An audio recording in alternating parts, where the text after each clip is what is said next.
एक भारतीय राष्ट्रवादी नेता जिनकी भारत के प्रति देशभक्ति ने करोड़ों भारतीयों के दिलों में अपनी छाप छोड़ी। आज उन्हें आज़ाद हिंद फौज के संस्थापक के रूप में भी जाना जाता है और साथ ही आज़ादी हासिल करने के लिए उनका प्रसिद्ध नारा तुम मुझे खून दो मैं तुम्हें आज़ादी दूँ। नमस्कार दोस्तों, अगर आप हमारे चैनल को सब्सक्राइब नहीं किए तो सब्सक्राइब कर लें और बेल आइकन प्रेस कर दें ताकि हर वीडियो की नोटिफिकेशन आपको मिलती रहे। तुम मुझे खून दो मैं तुम्हें आज़ादी दूंगा, इस नारे की गूंज से ही महात्मा गांधी के विचारों से उलट एक बिल्कुल ही निर्भीक और ज्यादा साहसी कदम उठाने वाले नेता के रूप में सुभाष चंद्र बोस का जन्म 23 जनवरी 1897 को उड़ीसा राज्य के कटक नामक जगह में हुआ था और 18 अगस्त 1945 को एक विमान दुर्घटना में जलने से और उसमें लगी चोटों से पीड़ित होने के बाद ताइवान के एक अस्पताल में उनकी मृत्यु हो गई थी। मगर आज भी नेताजी से जुड़ी ऐसी कई बातें हैं जिनके बारे में काफ़ी लोगों को मालूम नहीं। तो आइए आज हम जानते हैं नेताजी के जीवन से जुड़ी कुछ ऐसी ही अनसुनी और अनजानी बातें जिनके बारे में शायद ही आपको मालूम होगा। सुभाष चंद्र बोस का जन्म 23 जनवरी 1897 को कटक में जानकीनाथ बोस और प्रभावती देवी के घर में हुआ था। सुभाष 8 भाई और 6 बहनों में 9वीं संतान थे। नेताजी के पिता जानकीनाथ बोस कटक में एक संपन्न और सफल वकील थे और उन्होंने राय बहादुर की उपाधि भी प्राप्त की थी। बाद में चल के वे बंगाल विधान परिषद के सदस्य भी बने। कलकत्ता में मौजूद एक यूरोपियन स्कूल में अपनी शुरुआती पढ़ाई करने के बाद साल 1909 में 12 साल की उम्र में सुभाष चंद्र बोस ने अपने 5 भाइयों के साथ कटक के रेंसा कॉलेजिएट स्कूल में पढ़ाई की। यहाँ इस स्कूल में बंगाली और संस्कृत को भी पढ़ाया जाता था, जिनसे नेताजी के अंदर भी वेदों और उपनिषदों जैसे हिंदू शास्त्रों के विचारों ने भी जगह बनाई, जिनके बारे में आमतौर पर घरों में बातें नहीं की जाती थी। हालांकि सुभाष चंद्र बोस की पश्चिमी शिक्षा तेजी से जारी रही, साथ ही उन्होंने भारतीय धार्मिक अटकलों में संलग्न होना भी शुरू कर दिया था। उस समय नेताजी ने अपने मां को लंबे पत्र लिखे जिसमें बंगाली रहस्यवादी रामकृष्ण परमहंस और उनके शिष्य स्वामी विवेकानंद के विचार, साथ ही बंकिम चंद्र चटर्जी के उपन्यास आनंद, जो भी उस समय युवा हिंदू पुरुषों के बीच काफी लोकप्रिय थे। सुभाष चंद्र बोस का जन्म 14 बच्चों वाले परिवार में हुआ था, जिसमें वे 9वें बच्चे थे। उन्हें अपने सभी भाई बहनों के साथ कटक के प्रोटेस्टेंट यूरोपियन स्कूल, जिसे अब स्टीवर्ट हाई स्कूल कहा जाता है, में भर्ती कराया गया। सुभाष चंद्र बोस ने बैप्टिस्ट मिशन द्वारा संचालित इस स्कूल में साल 1909 तक अपनी शिक्षा जारी रखी और फिर रेनेसा कॉलेजिएट स्कूल में स्थानांतरित हो गए। सुभाष चंद्र बोस हमेशा से एक मेधावी छात्र थे। उन्होंने साल 1913 में आयोजित मैट्रिक परीक्षा में दूसरा स्थान हासिल किया था और जिसके बाद में उन्हें प्रेसिडेंसी कॉलेज में भर्ती कराया गया, जहां उन्होंने एक छोटी अवधि के लिए अध्ययन किया। इसके बाद उन्होंने कोलकाता के प्रेसिडेंसी कॉलेज से दर्शन शास्त्र में BA पास किया। वह स्वामी विवेकानंद की शिक्षाओं से बहुत प्रभावित थे और एक छात्र के रूप में अपने देशभक्ति के उत्साह के लिए भी काफ़ी जाने जाते थे। फिर नेताजी के जीवन में एक घटना हुई जहां बोस ने अपने एक प्रोफेसर को उनकी नस्लवाद टिप्पणियों के लिए पीट दिया, जिसके बाद ब्रिटिश सरकार की नज़र में उन्हें एक विद्रोही भारतीय के रूप में बदनाम कर दिया। हालांकि बाद में सुभाष चंद्र बोस ने इस तथ्य के लिए अपील की कि उन्होंने इस हमले में कोई भाग नहीं लिया था, लेकिन केवल एक दर्शक थे, जिस कारण बाद में उन्हें निष्कासित कर दिया गया था। इस घटना ने उनके अंदर विद्रोही भावना की एक मजबूत भावना को प्रज्वलित किया। बाद में उन्होंने कोलकाता विश्वविद्यालय में स्कॉटिश चर्च कॉलेज में प्रवेश लिया और साल 1918 में यहाँ से दर्शन शास्त्र में BA की डिग्री प्राप्त की। इन सब के बाद सुभाष चंद्र बोस ने अपने पिता से वादा किया था कि वह भारतीय सिविल सेवा ICS की परीक्षा देंगे, जिसके लिए उनके पिता ने उनके लिए उस समय 10,000 रुपये आरक्षित किए थे। फिर उन्होंने अपने भाई सतीश के साथ लंदन में रहकर इस परीक्षा की तैयारी की। फलस्वरूप उन्होंने सफलतापूर्वक ICS परीक्षा उत्तीर्ण की, जिसमें बोस को अंग्रेजी में सर्वोच्च अंक के साथ चौथा स्थान मिला। हालांकि स्वतंत्रता आंदोलन में भाग लेने की उनकी तीव्र इच्छा थी और इसी कारण अप्रैल 1921 में उन्होंने प्रतिष्ठित भारतीय सिविल सेवा से इस्तीफा दे दिया और दिसंबर 1921 में भारत वापस आए ताकि स्वतंत्रता आंदोलन की इस लड़ाई को और अच्छे से आगे बढ़ाया जा सके। शुरुआत समय में कलकत्ता में कांग्रेस के एक सक्रिय सदस्य चित्तरंजन दास के नेतृत्व में काम शुरू किया। यह चित्तरंजन दास ही थे जिन्होंने मोतीलाल नेहरू के साथ कांग्रेस छोड़ दी और बाद में साल 1922 में स्वराज पार्टी की स्थापना की। बोस ने चित्तरंजन दास को ही अपना राजनीतिक गुरु माना था। उन्होंने स्वयं अखबार स्वराज को शुरू किया। दास अखबार फॉरवर्ड का संपादन किया करते थे और उन्होंने एक महापौर के रूप में दास के कार्यकाल में कलकत्ता नगर निगम के सीईओ के रूप में भी काम किया। इसके अलावा सुभाष चंद्र बोस ने कलकत्ता के छात्रों, युवाओं और मजदूरों को जागरूक करने में भी काफी महत्वपूर्ण भूमिका निभाई थी। भारत देश को एक आज़ाद, स्वतंत्र, संघीय और गणतंत्र राष्ट्र के रूप में देखने के अपने संघर्ष और इंतजार में वो एक करिश्माई और तेज तर्रार युवा प्रतीक के रूप में उभरे। साथ ही संगठन के विकास में उनकी महान क्षमता के लिए कांग्रेस पार्टी के भीतर भी उनकी काफी प्रशंसा की गई। साथ ही इस दौरान अपनी राष्ट्रवादी गतिविधियों के लिए नेताजी को कई बार जेल भी जाना पड़ा।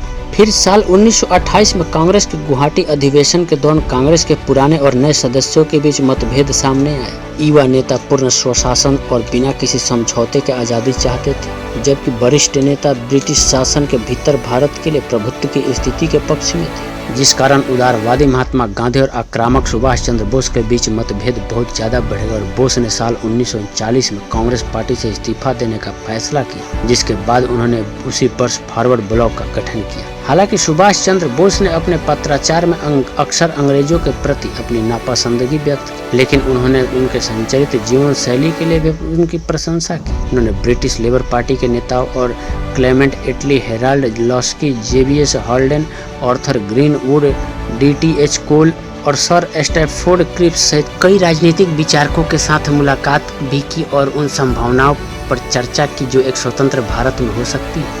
सुभाष चंद्र बोस ने द्वितीय विश्व युद्ध के दौरान अंग्रेजों का समर्थन करने के कांग्रेस के फैसले का कड़ा विरोध भी किया था। फिर एक जन आंदोलन शुरू करने के उद्देश्य से बोस ने भारतीयों से उनकी पूर्ण भागीदारी के लिए आह्वान किया, जिसमें उन्होंने अपना सबसे लोकप्रिय नारा जो कि था आप मुझे खून दो मैं तुम्हें आज़ादी दूंगा, जिसकी जबरदस्त प्रतिक्रिया हुई और अंग्रेजों ने उन्हें तुरंत ही कैद कर लिया। फिर जेल में उन्होंने भूख हड़ताल की घोषणा की और जब उनका स्वास्थ्य बिगड़ गया तो अधिकारियों ने हिंसक प्रतिक्रियाओं के डर से उन्हें रिहा कर दिया, लेकिन उन्हें अपने घर में ही नजरबंद करने का आदेश दिया। सुभाष चंद्र बोस ने साल 1934 में की गई जर्मनी की यात्रा के दौरान उनकी मुलाकात ऑस्ट्रेलियाई पशु चिकित्सक की बेटी एमिली सेंकल से हुई थी। सुभाष चंद्र बोस की पत्नी का परिचय बोस से एक पारस्परिक मित्र डॉक्टर माथुर वियना में रहने वाले एक भारतीय चिकित्सक के माध्यम से हुई थी।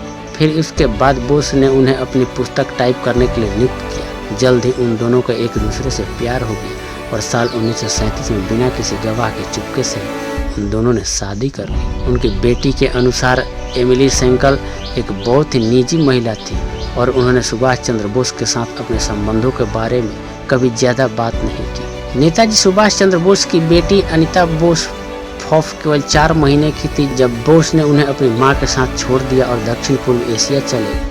तब से उसकी मां ही उनके परिवार में अकेली कमाने वाली थी। उनकी बेटी को उनके जन्म पर उसके पिता का अंतिम नाम नहीं दिया गया था और वह अनीता सेंकल नाम से ही बरी हुई थी। अनीता फॉफ ने ऑक्सबर्ग विश्वविद्यालय में एक अर्थशास्त्र के प्रोफेसर के रूप में काम किया और मार्टिन फॉफ नामक व्यक्ति से शादी कर ली। 16 जनवरी साल 1941 को सुभाष चंद्र बोस अपने चचेरे भाई शिशिर कुमार बोस के साथ अफगानिस्तान और सोवियत संघ के रास्ते जर्मनी के लिए एलिगनर रोड हाउस कलकत्ता से भाग निकले थे। पहचान जाने के डर से बचने के लिए उन्होंने एक लंबा ओवरकोट और चौड़ा पायजामा पहना हुआ था। अपने भागने के लिए उन्होंने जिस कार का इस्तेमाल किया वह एक जर्मन निर्मित वांडरर W24 सेडान कार था, जो अब उनके एलिगनर रोड हाउस कोलकाता में लोगों के देखने के लिए प्रदर्शित की हुई है। साल 1941 में सुभाष चंद्र बोस पेशावर से होते हुए बर्लिन जर्मनी पहुंचे तो उन्होंने वहां एक भारतीय सेना का गठन किया, जिसे नाजी नेता एडोल्फ हिटलर से भी काफ़ी समर्थन मिला। फिर इस सेना के सदस्यों ने सुभाष चंद्र बोस और उनकी सेना के लिए अंतिम सांस तक लड़ने की शपथ ली। उन्होंने यह घोषणा की कि जर्मन लोग हमेशा भारतीयों के साथ हमेशा एक दोस्त के रूप में उनका साथ देंगे और उनके हर संभव मदद करेंगे। नाजी पार्टी से संबंधित जर्मन सशस्त्र बलों ने भी शपथ ली कि वे हमेशा भारत और इस देश के नेता सुभाष चंद्र बोस का समर्थन करेंगे। जर्मन सशस्त्र बलों द्वारा ली गई यह शपथ जर्मन सशस्त्र बलों के लिए भारतीय सेना के नियंत्रण को स्पष्ट रूप से प्रदर्शित करती है और बोस के भारत के समग्र नेतृत्व को भी बताती है। हालांकि यह गठबंधन बहुत फलदायी नहीं था क्योंकि सुभाष चंद्र बोस ने यह महसूस किया कि हिटलर सैन्य सैनिकों के बजाय प्रचार जीत के लिए अपने सैनिकों का उपयोग करने में अधिक रुचि रखता है और इसके परिणाम स्वरूप जर्मनों द्वारा सैन्य मोर्चे पर उन्हें कोई सहायता प्रदान नहीं की गई। फौज के भारत वापस आने के तुरंत बाद नेताजी सुभाष चंद्र बोस रहस्यमय तरीके से गायब हो गए। ऐसा कहा जाता है कि वह सिंगापुर वापस गए और दक्षिण पूर्व एशिया में सभी सैन्य अभियानों के प्रमुख फील्ड मार्शल हिसाइची तेराची से मिले, जिन्होंने उनके लिए टोक्यो जाने के लिए एक उड़ान यात्रा की व्यवस्था की। फिर सुभाष चंद्र बोस 17 अगस्त 1945 को साइगोन हवाई अड्डे से एक मित्सुबिशी की 21 भारी बम वर्षक विमान पर सवार हुए। इसके बाद अगले दिन वे ताइवान में रात में रुकने के बाद जब उनके इस विमान ने फिर उड़ान भरी, तब उड़ान भरने के तुरंत बाद ही यह बम वर्षक विमान दुर्घटनाग्रस्त हो गया। चश्मदीदों की रिपोर्ट के अनुसार इस प्रक्रिया में बोस को 3rd डिग्री बर्न हुआ, जिस कारण 18 अगस्त 1945 को उनकी मृत्यु हो गई। जापानी समाचार एजेंसी डोत्रजी के अनुसार 20 अगस्त 1945 में सुभाष चंद्र बोस के शरीर का मुख्य ताइहुक शमशान घाट में अंतिम संस्कार किया गया था। फिर उनकी राख को टोक्यो में निचिरेन बौद्ध धर्म के रेंकिजी मंदिर में रखा गया। इसके बाद 14 सितंबर को टोक्यो में बोस के लिए एक स्मारक सेवा आयोजित की गई थी और कुछ दिनों के बाद राख को टोक्यो में निचिरेन बौद्ध धर्म के रेनकोजी मंदिर के पुजारी को सौंप दिया गया था और तब से वे राख अभी भी वहीं मौजूद है। तो दोस्तों, कैसी लगी आपको ये सुभाष चंद्र बोस की कहानी? अगर आप हमारे चैनल को सब्सक्राइब नहीं किए तो सब्सक्राइब कर लें और बेल आइकन प्रेस कर दें ताकि हर वीडियो की नोटिफिकेशन आपको मिलती है।